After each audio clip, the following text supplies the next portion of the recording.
Assalamualaikum warahmatullahi wabarakatuh. Waalaikumsalam warahmatullahi wabarakatuh. Ihwami. Jihad yuk. Dengan berkarya, maju terus, pantang mundur demi perjuangan. Allahu Akbar, barakallah. Alhamdulillah. A'udzu billahi minasyaitonir rajim. Bismillahirrahmanirrahim. Alhamdulillah walhamdulillah tsumma alhamdulillah. Wala haula wala quwata illa billah. Wassalatu wassalamu ala Rasulillah wa ala alihi wa ashabihi wa mawalah. Amma ba'd. Saudara-saudariku jamaah Ibamid on Air tercinta, bil khusus beliau pembina pembimbing Ibu Ketua dan seluruh yang hadir di pagi yang penuh berkah ini di tahun baru 1447 Hijriah. Semoga kita semuanya oleh Allah senantiasa dilimpahkan selalu keberkahan, kemudahan dalam segala urusan, dan segalanya diberikan husnul khatimah. Amin ya rabbal alamin. Amin ya rabbal alamin. Amin ya robbal alamin. Alhamdulillah, pagi yang penuh berkah ini kita semuanya diberikan kesempatan untuk bisa berjumpa kembali dalam kajian kitab Al-Arba'in An-Nawawiyah. Dan sebelum kita kaji, mari semuanya bersolawat kepada Nabi dengan mengucap Allahumma salli ala Sayyidina Muhammad ala ali Sayyidina Muhammad. Baik, jemaah semuanya, tanpa memperpanjang pembukaan, langsung saja kita kaji kitabnya. Yang punya kitab aslinya silahkan dibuka halaman 72, Al-Haditsus Salisu Wassalasuna, hadis yang ke-33. Bismillahirrahmanirrahim. Subhanaka la ilma lana illa ma 'allamtana innaka antal alimul hakim. Al haditsu tawi hadis asalisu wasalasuna kang nomor 33 iku an Ibni Abbas radhiyallahu anhuma saking Ibnu Abbas radhiyallahu muga-muga paring ridho sapa Allah anhuma saking Ibnu lan Abbas, saking Abdullah kalian Abbas. Iki sami-sami sahabate Kanjeng Nabi. Ibnu Abbas niku nama aslinya Abdullah bin Abbas. Punya bapak namanya Abbas, semuanya sama-sama sahabatnya Rasulullah, maka didoakan radhiyallahu anhuma. Anna Rasulullah teman setuhune Kanjeng Rasulullah sallallahu alaihi wasallam. Salam muga-muga paring tambahi rahmat ta'dim sapa Allah Gusti Allah alaihi ing atase Kanjeng Nabi wasallam lan paling rupa keselamatan. Iku kala ngendika sinten Kanjeng Nabi, sesungguhnya Rasul sallallahu alaihi wasallam bersabda, lau yu'ta lamun den wai lau yu'ta lamun den wei den paringi sapa annasu menungso bidakwahum kelawan pengakuane nas, pendakwane nas, ladanga mongko yakti ngaku-ngaku sapa rijalun pira-pira wong lanang amwala kaumin ing pira-pira bandane kaum, wa dima'ahum lan pira-pira getihe kaum. Apabila manusia itu diberikan pengakuan atas pengakuannya, manusia itu dibenarkan pengakuannya, diberikan bisa untuk mengaku-ngaku, maka akan banyak orang mengakui harta orang lain dan bahkan mengakui hak darah orang lain. Wong niku lek umpamane ngaku niku diolehi, syukur ngaku diolehi, lah ya entek bondone wong liya. Lemah nek A diaku karo B. Mobil nek C diaku karo A. Kalau manusia itu mengakui dengan pengakuannya, dengan pendakwanya itu diperbolehkan. Los tanpa ada bukti, tanpa ada saksi, maka akan banyak orang mengakui harta orang lain dan bahkan mengakui hak darah orang lain. Walakinnal bayyinatu lan tetapine utawi seksi iku alal mudda'i ing atase wong kang ngaku-ngaku. Maka orang yang mengaku itu harus punya saksi. Apa buktinya? Apa saksi? Siapa saksinya? Nah, jadi bayyinah itu saksi. Saksi itu harus ada, bukti itu harus ada. Jadi sehingga tidak ada orang yang di situ mengaku-ngaku ini mobilnya ini tanahnya ini. Makanya di Indonesia ada sertifikat, ada BPKB, ada STNK, ada surat-surat emas, surat perhiasan, dan sebagainya, dan sebagainya. Semua itu agar terhindar dari pengakuan orang lain. Ada surat nikah. Coba kalau ndak ada surat nikah. Umpamanya ya, enek uang jenenge Pak Ijo, rabi ambek Pak Ija. Gak enek surat nikah, tidak ada tanda bukti nikah. Terus tiba-tiba ada si Suto datang. Wah, ini istri saya ini. Linga-lingu atau Pak Ijo. Oh. Terus Pak Ijo tidak punya bukti, tidak punya apa. Nah, ya yang mengakui punya bukti, kan ya selesai. Tapi kalau yang mengaku-ngaku tidak punya bukti, nah, coba bayangkan, kalau tidak punya bukti, tidak punya yang dibuat saksi, terus mengaku-ngaku, lek ngono-ngono kuwi diolehi ndak yo entek ngono. Bojone wong diakoni, lemahe wong diakoni, mobile wong diakoni, kabeh. Maka Rasulullah bersabda, "Lau yu'ton nasu bidakwahum ladda'a rijalun amwala qaumin wa ti'ahum walakinnal bayyinatu 'alal mudda'i." Jikalau manusia itu diberikan hak untuk mengaku, maka akan banyak orang mengaku harta milik orang lain, mengakui harta kaum, bahkan mengakui hak atas darahnya kaum. Akan tetapi bukti itu harus ada pada orang yang mengaku. Wong sing ngaku-ngaku kudu duwe bukti. Ojo muni ngaku-ngaku lek gak duwe bukti. Terus orang yang didakwa bagaimana? Wal yaminu utawi sumpah iku alaman ing atase wong angkara kang ngingkari sapa man. Lah, yang didakwa tidak usah mengeluarkan bukti, cukup bersumpah. Jadi seperti itu. Maka dalam hukum tatanan syariat, orang yang berani mengakui harus punya bukti, harus punya saksi. Jadi ojo mek syukur ngokang ngaku, "Wah iki lemahku ngene, iki lemahku ngene." Nah, terus kalau yang terjadi bukti-bukti itu dihilangkan bagaimana Pak Ustadz? Kan ya ada saksi. Nah, gitu loh. Ada orang lain yang di situ bagaimana. Wis pokoke apa-apa iki aja gampang ngakoni wae elong liya.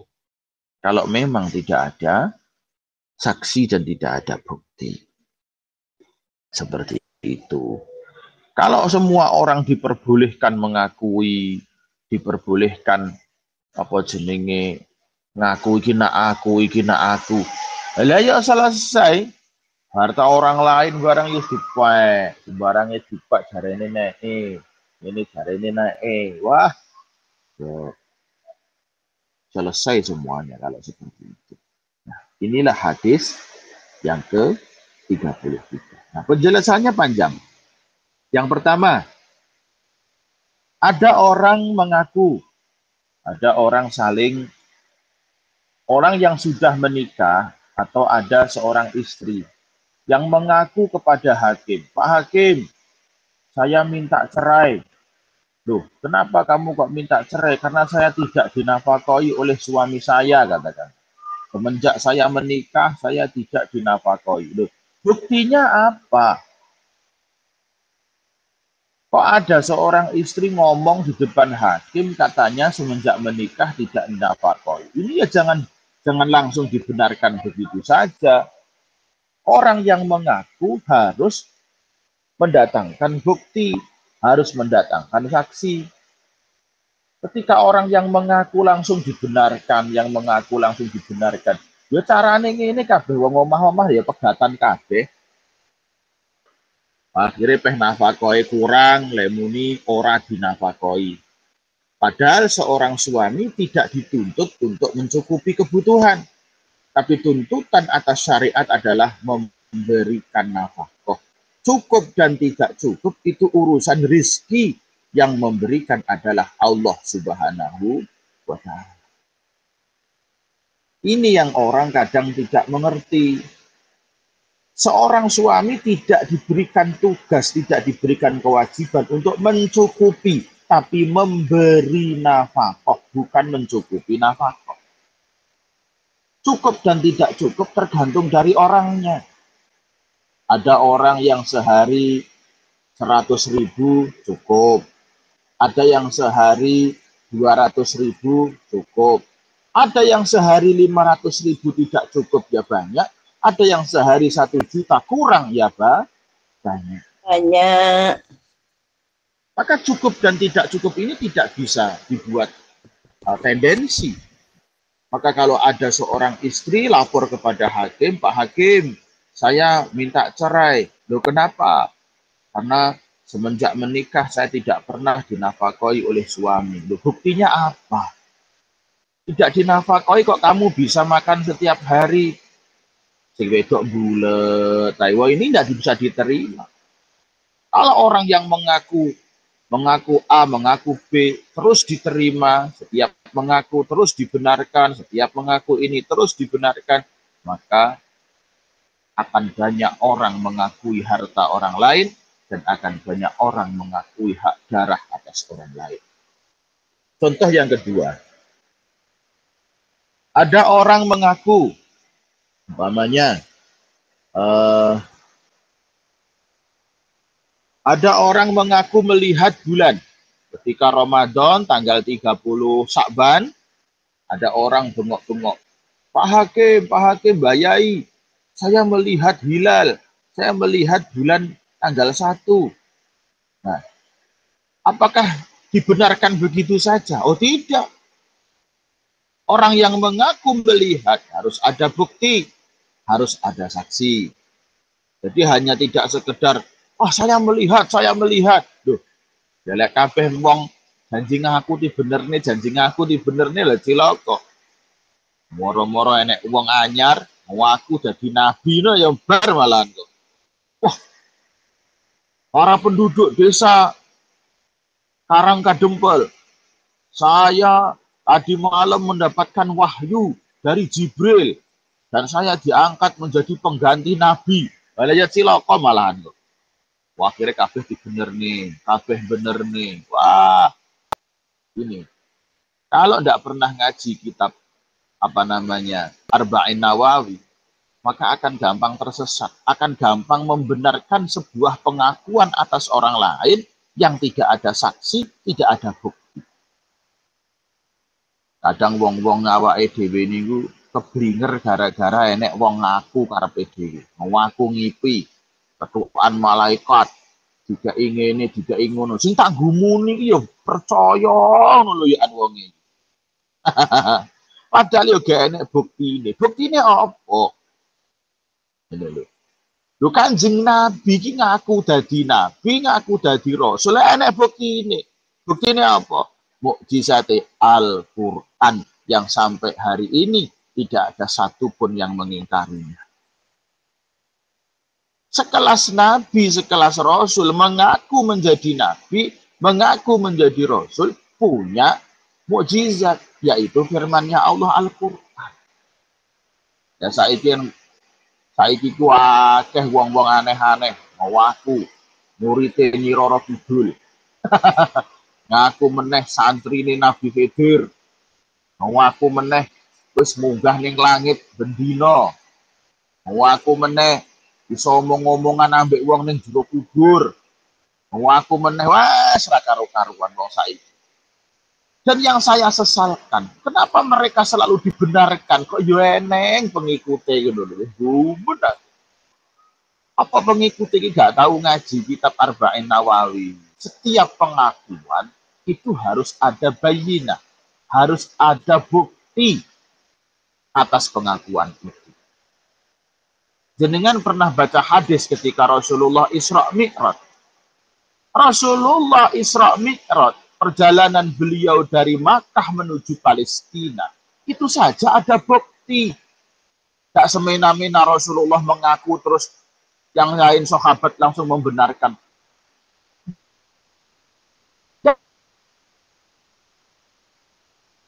Tidak seperti itu. Buktinya apa kalau kamu benar-benar tadi malam kesampai Masjidil Aqsa Palestina? Ayo sebutkan. Rasulullah menyebutkan Masjid Palestina itu sekian, sokone semene, anune semene, lawange sekian, terletak di situ. Kok benar? Berarti rono tenan. Iya.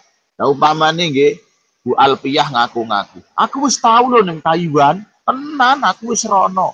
Lah bareng ditakoni anak. Wes pancen lek sampean yang Taiwan tenan, sampean nyandi. Anu, aku leh kumedun ning stasiun apa jenenge Tanjung Priok. Bareng ngono ning kono iki enek wong dodol gorengan. Lah iku jenenge ora ning Taiwan. Iku jenenge gak ning Taiwan. Nah, gitu loh.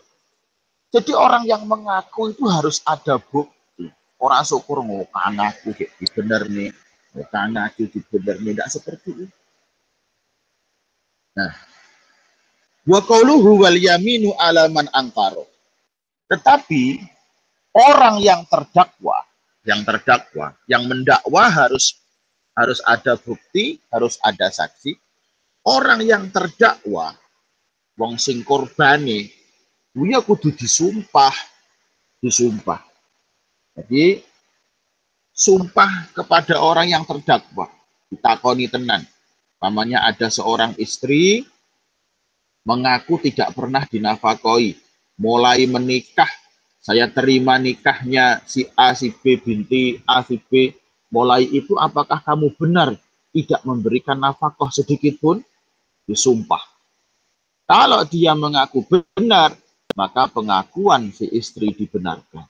Tapi kalau tidak, saya memberi nafkah. Cuma kadang istri saya pengennya sehari 500.000, tapi saya mampunya 100.000. Oh, berarti tidak dibenerne lek sing ngono.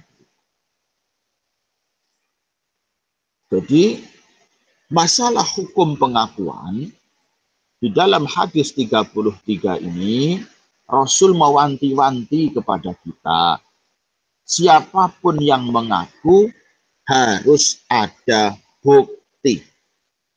Siapapun yang mengaku harus punya bukti. Maka Rasul bersabda, saya ulangi lagi, lau yu'tan nasu bidakwahum ladda'a rijalun amwala qaumin wa dima'ahum.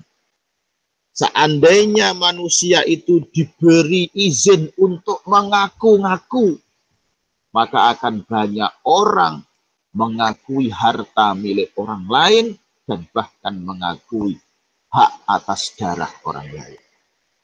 Walakinnal bayyinatu 'alal mudda'i, akan tetapi seseorang yang mengaku-ngaku harus punya bukti. Wal yaminu 'alaman angkaro, dan sumpah itu diwajibkan, dituntutkan kepada orang yang mengingkari. Wong kok diakoni ngene, diakoni ngono, lek ingkar yo berani bersumpah. Cukup sumpah. Tapi kalau yang mengaku harus punya bukti. Saudara-saudariku, jamaah Iwamil On Air yang selalu mendapatkan hidayah dan berkah dari Allah Subhanahu wa Ta'ala. Saya berikan contoh lagi. Tadi contohnya suami istri, contoh lagi masalah hilal, contoh lagi umpamanya rumah umpamanya, atau mobil umpamanya. Anda mengaku-ngaku kalau mobil itu punya Anda. Anda harus punya bukti Buktinya apa kalau mobil itu punya Anda? Umpamanya Anda punya BPKB atas nama mobil itu, nomor rangkanya harus benar sesuai dengan yang tertera di BPKB itu. Gitu loh. Jadi jangan, wah ini mobil saya, tiba-tiba di jalan ada mobil Innova gitu, geger, ini mobil saya Pak, ini mobil saya. Loh, tidak boleh seperti itu. Tiba-tiba mengaku, ini benar mobil saya warnanya putih kok.